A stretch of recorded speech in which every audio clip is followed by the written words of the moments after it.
Hey folkies! Following last week's video with the very blue polka tune, I got even more often than usual the question, can you play blue notes on a Nyckelharpa, and if yes, how? The answer is yes, you can absolutely play blue notes on a Nyckelharpa, and in this video I'm gonna teach you two techniques to do so.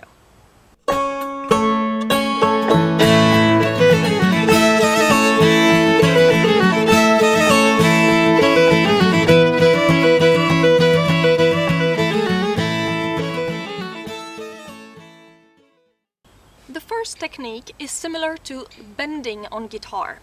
So instead of the light pressure that you would normally use for playing the Nyckelharpa, which is just enough so that the sound is clean and pure, you are gonna press much more. So if I press normally, I get, but if I press much more, I can get a much higher sound and therefore reach the blue notes that are a little bit higher than a tempered half tone. This technique is very easy because you don't need any preparation, you're just in the middle of playing something and you want to have a blue note that is a little bit higher and you just press a little harder on that key. The downside is that you need to actually do it, so technically, depending on how fast the passage is, it can be a little bit harder to press normally on all the other keys and harder on that precise key or these precise keys if there are several. It's a little bit of practice, but it's really not difficult. There are, however, two main other drawbacks with this technique. The first one is that you can only go to the blue notes that are a little bit higher than a tempered half tone. You cannot do the opposite and press less to reach the ones that are under, because if you do so you will get this kind of sound, which is really not what we want when we play. The other drawback is not a big deal and it depends quite a lot on how your Nyckelharpa is built, which kind of wood you use and how much you do this kind of bending on which notes. The problem is just that after some time, if you do a lot of that, and especially on the same tangents all the time, the tangent is gonna get eaten by the string because of the pressure. Depends on how hard the wood is and everything. It's no big deal, it's not damaging your Nyckelharpa, it's just normal use, but after a while you will have to replace the tangents that are eaten up by the string. I should definitely replace some of mine because I do that quite a lot. In general, this technique works better on thicker and or looser strings. So in general, the lower ones. So if I do the bending on A string, works a little bit on D, not much on G, much more, and on low C.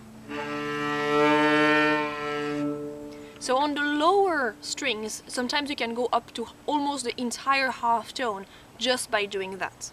The second technique requires some preparation. So you're just basically gonna retune the keys that you want to have blue. And you can either tune them up, so a little bit higher, or lower, slightly. So in this case you can go in both directions, and with the little ones that have very little space in between themselves, you can almost or actually reach the full quarter tone, especially if you combine it with a little bit of bending at the same time. This technique is easier to play with because you just have to tune before you play and then it's there and you don't have to think about it like the bending. But it does require that you do it before, so you have to know beforehand which blue notes you are going to play and tune accordingly. Also, some tangents will turn easily, some will not. So for these you would need pliers to actually move them, and so it's a little bit more fiddly, you need some material and some time. In general, I would very much recommend you to just try a little bit a few different blue scales, and especially if you play with instruments that have blue scales naturally, such as many folk flutes, sekpipa and a few others. If you play tempered with these instruments with their blue scales, it's gonna sound out of tune. But it isn't really, it's just different scales, it's just a little different color. For my little story, I was playing with a säckpipa player quite often, and it was never really sounding good until I took the time to actually tune note by note to the scale of the säckpipa, and suddenly the music was just... because the two instruments had the exact same blue color, if you want. So far I have talked as if you are by default tuned in equal temperament, but it's not because the Nyckelharpa is a chromatic instrument that you should. You can be tuned in equal temperament in general, especially if you change keys a lot and you play with lots of different instruments and or instruments which are tuned to equal temperament. But if you play with, as said, blue instruments, or if you just want to try different scales, or you play a lot in a few specific scales, you can have a little fun with blue notes. In general, in Scandinavian folk music, the two most common blue notes are the third and the seventh. Sometimes also you can find a fourth and a sixth that are blue as well. I personally play quite a lot in G and D, and for both these keys, the F blue is quite nice. It's the third in D and the seventh in G, and I've gotten so used to my blue F that I like to have it pretty much all the time, except when I have to play to equal temperament. But therefore my keyboard is always tuned a little bit higher on the Fs, and also my resonance string is tuned slightly higher.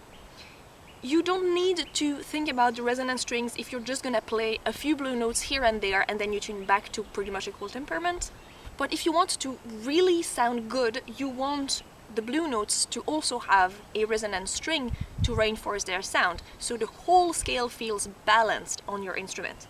For example, for something where you really want the best sound possible, like a recording, it's a good idea to also adapt your resonance strings tuning to the blue notes that you're gonna play.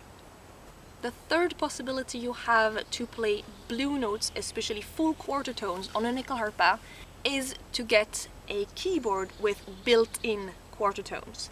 These do exist. I have seen at least 3 of them, but they are custom-made instruments. They are not like just available on the market. So you will have to place a custom order of at least a keyboard, perhaps a whole instrument, if you really want this kind of keyboard. It can be handy if you play like Middle Eastern music or Indian music. For my part, with Scandinavian folk music being my main repertoire, I feel I don't really need it at all. I can do enough with just tuning up and bending when I need to. As a proof, here comes the polka from last week on Nyckelharpa with the blue notes.